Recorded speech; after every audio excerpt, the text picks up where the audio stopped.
Hi കൂട്ടുകാരെ, കുട്ടി മലയാളത്തിലേക്ക് എല്ലാവർക്കും സ്വാഗതം.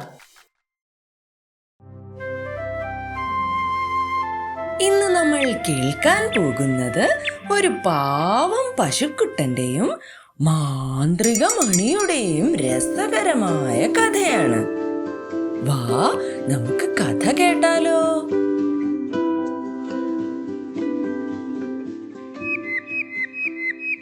പണ്ടൊരിടത്ത് മനോഹരമായ മലനിരകളുടെ താഴ്വരയിൽ ഒരു ചെറിയ ഫാമിൽ സുന്ദരിയായ ഒരു പശുക്കുട്ടി താമസിച്ചിരുന്നു.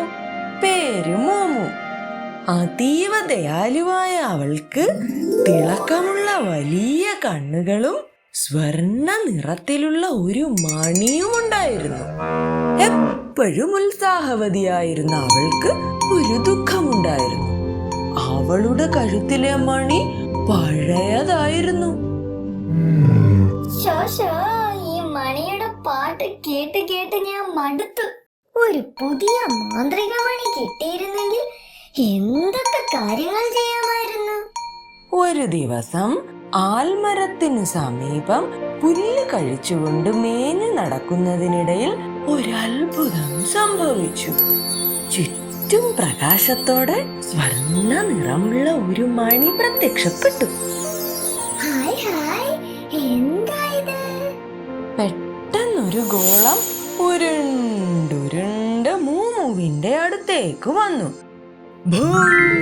അതിൽ നിന്ന് മനോഹരമായ ചിറകുകൾ വീശി ഒരു ഫെയറി പ്രത്യക്ഷപ്പെട്ടു. ഹലോ മോമു, ഞാൻ ഡിംഡോങ് ഫെയറി. കുറെ നാളുകളായി നിന്നെ നിരീക്ഷിക്കുകയായിരുന്നു. നീ സൗമ്യനും ദയുള്ളവനുമാണ്. അതിനാൽ നിന്റെ ആഗ്രഹത്തിനനുസരിച്ച് ഞാനൊരു വരം തരാം. മോമു, നിന്റെ കഴുത്തിലെ മണി ഇനി മുതൽ ഒരു മാന്ത്രിക മണി ആയിരിക്കും. നീ എന്താഗ്രഹിച്ചാലും ഉടൻ തന്നെ മാന്ത്രിക മണി അത് സാധിച്ചു തരും. എന്നാൽ ദുരാഗ്രഹത്തോടെ ചെയ്യാതിരിക്കാൻ പ്രത്യേകം ശ്രദ്ധിക്കണം. ഇങ്ങനെ പറഞ്ഞുകൊണ്ട് ഫെയറി അവിടെ നിന്നും പറന്നുപോയി. മാന്ത്രിക മണിയോ? കോൾ അടിച്ച് ഒന്ന് പരീക്ഷിച്ചു നോക്കിയാലോ. ഹേ മാന്ത്രിക മണി, ലോകത്തിലെ ഏറ്റവും രുചിയുള്ള പുല്ലുകൾ തരൂ. പെട്ടെന്ന് തന്നെ ചുറ്റുമുള്ള ഉണങ്ങിയ പുല്ലുകളെല്ലാം പച്ചപ്പുള്ളതും ഏറ്റവും രുചികരവുമായി മാറി. ആവേശത്തോടെ അവൾ അത് കഴിക്കാൻ തുടങ്ങി. ഇത്രയും സ്വാദുള്ള പുല്ലുകൾ ഞാൻ ഇതിനു മുൻപ് കഴിച്ചിട്ടേ ഇല്ല. എന്നും ഇനി എനിക്കിത് കഴിക്കാം. അടുത്ത ദിവസം രാവിലെ മൂമു പാട്ടും പാടി സന്തോഷത്തോടെ നടന്നു വരികയായിരുന്നു. ആ സമയം സുഹൃത്തായ കുഞ്ഞനണ്ണൻ വിഷമത്തോടെ എന്തോ തിരയുന്നത് അവളുടെ ശ്രദ്ധയിൽപ്പെട്ടു. ഞാൻ ഇവിടെ വെച്ചതായിരുന്നല്ലോ, ഇതൊക്കെ എവിടെ പോയി? മഴക്കാലത്ത് ഞാൻ ഇനി എന്ത് കഴിക്കും? ചിക്കുകുട്ടാ, നീ എന്താ ഈ തിരയുന്നത്? മോമോ, പണി കിട്ടി. എന്റെ അക്കൗണ്ട്സുകൾ ഒന്നും കാണാനില്ല.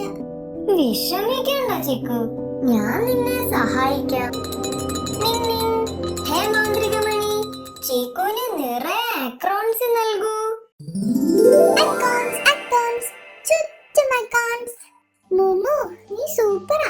മഴക്കാലത്തിന് പട്ടിണി കിടക്കേണ്ടി വരില്ല. ചേച്ചിയുടെ സന്തോഷം കാണുമ്പോ എനിക്ക് ഒരുപാട് സന്തോഷം തോന്നുന്നു.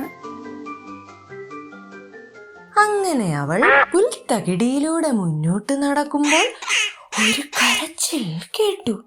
കരച്ചിൽ കേട്ട സ്ഥലത്തേക്ക് അവൾ വേഗത്തിൽ നടന്നു. അവിടെ ഒരു വരണ്ട കുളക്കരയിലിരുന്ന് കരയുന്ന ഡക്കുത്താറാവിനെയും അവളുടെ കുഞ്ഞുങ്ങളെയുമാണ് കണ്ടത്. ഡക്കു, നീ എന്തിനാ ഇങ്ങനെ വിഷമിച്ചിരിക്കുന്നത്? മോമോ, നോക്ക്, എനിക്കും എന്റെ കുഞ്ഞുങ്ങൾക്കും നീന്തി കളിക്കാൻ ഈ കുളത്തിൽ ഒട്ടും വെള്ളമില്ല. കുളം വറ്റി വരണ്ടിരിക്കുന്നു. ഇവിടെ വളരെ ചൂടാണ്. ഈ വരണ്ട കുളത്തിൽ ഞങ്ങൾ എങ്ങനെ നീന്തും? ഡക്കു, നീ വിഷമിക്കേണ്ട. ഞാൻ ഇപ്പൊ ഒരു മാജിക് കാണിക്കാം. ഹേ മാന്ത്രിക മണി, ഡക്കുവിന് മനോഹരമായ ഒരു ഒരു കുളം സമ്മാനിക്കൂ. താങ്ക് യു മോമു, നീ ഒരു സൂപ്പർ ഹീറോയാ. ഡക്കുവും കുട്ടികളും നീന്തി കളിക്കുന്നത് കണ്ട് മൂമുവിന്റെ ഹൃദയം സന്തോഷം കൊണ്ട് നിറഞ്ഞു.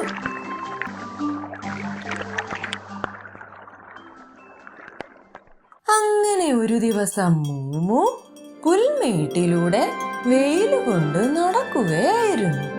അപ്പോൾ അതാ പട്ടിക്കുട്ടനായ റസ്റ്റി വെയിലേറ്റ് ക്ഷീണിച്ച് നിലത്ത് കിടന്ന് കരയുന്നത് അവൾ കണ്ടു. എന്തൊരു ചൂടാണ്! വെയില് കൊണ്ട് ഞാൻ തളർന്നു. ഒരിത്തിരി തണല് കിട്ടിയിരുന്നെങ്കിൽ. ഓ റസ്റ്റി കുട്ടാ, നിനക്ക് തണലാണോ വേണ്ടത്? ഞാൻ സഹായിക്കാം. നിങ് നിങ്, ഹേ മാന്ത്രികമണി, റസ്റ്റിക്ക് തണലിന് വേണ്ടി ഒരു വലിയ മരം സമ്മാനിക്കൂ. പെട്ടെന്ന് തന്നെ വലിയ ഒരു മരം അവിടെ രൂപപ്പെട്ടു. കത്തുന്ന സൂര്യനിൽ നിന്ന് റസ്റ്റിക്ക് തണലും കിട്ടി. എന്തൊരാശ്വാസം! മോമു, നീ ഒരു ഹീറോ തന്നെയാ. തണലാസ്വദിക്കുന്ന റസ്റ്റിയെ കണ്ട് സന്തോഷത്തോടെ അവൾ മുന്നോട്ട് നീങ്ങി. അവിടെ അവൾ ക്ഷീണിതരായ 2 കുതിരകൾ വിഷമത്തോടെ സംസാരിച്ച് നിൽക്കുന്നത് കണ്ടു.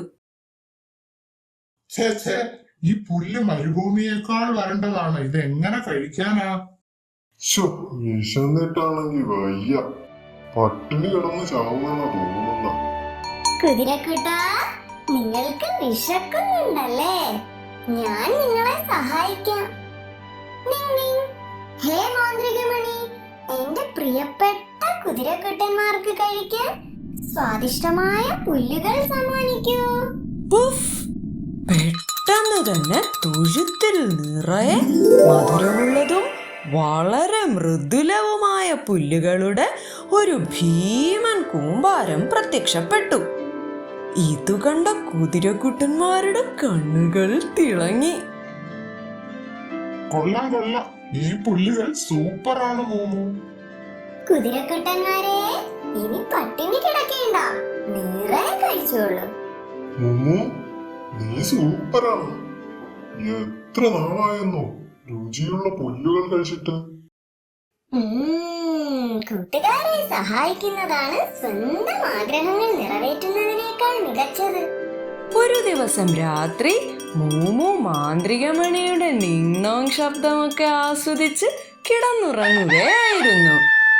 തൊട്ടടുത്ത് ഇതെല്ലാം കണ്ടുകൊണ്ട് ഫാമിലെ വികൃതിയായ ക്ലക്കി പൂവൻകോഴി അങ്ങോട്ടും ഇങ്ങോട്ടും നടക്കുന്നുണ്ടായിരുന്നു. മൂമുവിന്റെ മാന്ത്രികമണി കൊള്ളാം. അല്ല, ഇവൻ മാത്രം അങ്ങനെ ആഗ്രഹങ്ങൾ സാധിക്കണ്ട. എനിക്കുമുണ്ട് ആഗ്രഹങ്ങൾ. ഇവൻ ഉറങ്ങുകയാ. ഇപ്പൊ ശരിയാക്കി തരാം. നിം നിം, ഹേയ് മാന്ത്രികമണി, എനിക്കിവിടെ മുഴുവൻ ചോളത്തിന്റെ പാടമാക്കി തരൂ. പെട്ടെന്നൊരു പൊട്ടിത്തെറിയോടെ ഫാമിലെ പുൽമേടുകളും തൊഴുത്തും എല്ലാം മാറി കടൽ പോലെ ചോളത്തിന്റെ പാടങ്ങളുണ്ടായി.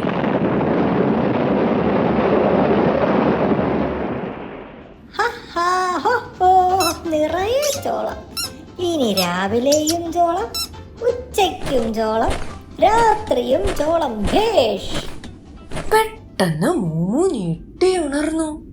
അയ്യോ, എന്താ ഇവിടെ സംഭവിച്ചത്? ഇവിടെ മുഴുവൻ ചോളമായല്ലോ.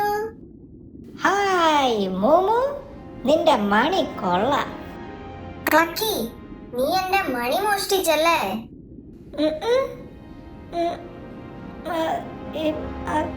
അത് പിന്നെ നിങ് നിങ്, ഹേ മാന്ത്രികമണി, എല്ലാ സ്ഥലവും പഴയതുപോലെ തന്നെ ആക്കി തരൂ.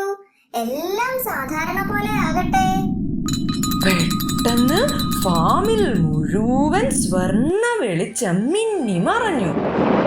ചുറ്റുമുള്ള ചോളത്തിന്റെ പാടങ്ങൾ മാറി എല്ലാം പഴയതുപോലെയായി. ശരി ശരി, ഞാൻ ആഗ്രഹിച്ചത് ഇത്തിരി കൂടിപ്പോയി. ക്ലക്കി, നിന്റെ അത്യാഗ്രഹം ഒട്ടും ശരിയായില്ല. അത് ശരിയാണ് മോമു.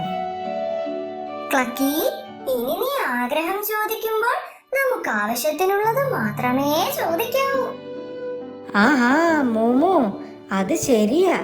ഞാൻ പഠിച്ചു, അത്യാഗ്രഹം ആപത്താ. ക്ലക്കി, ഈ ഫാം എല്ലാവരുടേതുമാണ്. അതെ അതെ, തീർച്ചയായും മോമു. അങ്ങനെ ദേ ആണ് ലോകത്തിൽ ഏറ്റവും വലുതെന്ന് മനസ്സിലാക്കിയ മൂമു തന്റെ മാന്ത്രിക മണിയുമായി പുൽമേട്ടിലൂടെ മുന്നോട്ട് നടന്നപ്പോൾ അതാ ഫെയറി പിന്നെയും പ്രത്യക്ഷപ്പെട്ടു. നീ നിന്റെ മാജിക് നന്നായി ഉപയോഗിച്ചു കേട്ടോ. നിനക്ക് ദയുള്ള ഒരു ഹൃദയമുണ്ട്. അത് തന്നെയാണ് ഏറ്റവും വലിയ മാജിക്. അപ്പോ എന്റെ മാന്ത്രിക മണിയോ?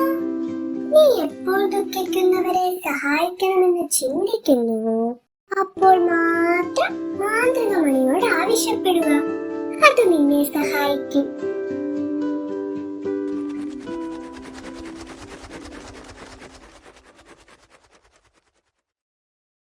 ഈ കഥയിൽ നിന്ന് നമ്മൾ എന്താണ് പഠിച്ചത് കൂട്ടുകാരെ? യഥാർത്ഥ മാന്ത്രികത കഷ്ടപ്പെടുന്നവരെ സഹായിക്കുന്നതിലാണ്.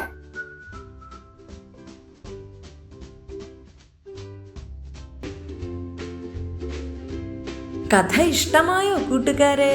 ലൈക്കും സബ്സ്ക്രൈബും ചെയ്യാൻ മറക്കരുതേ.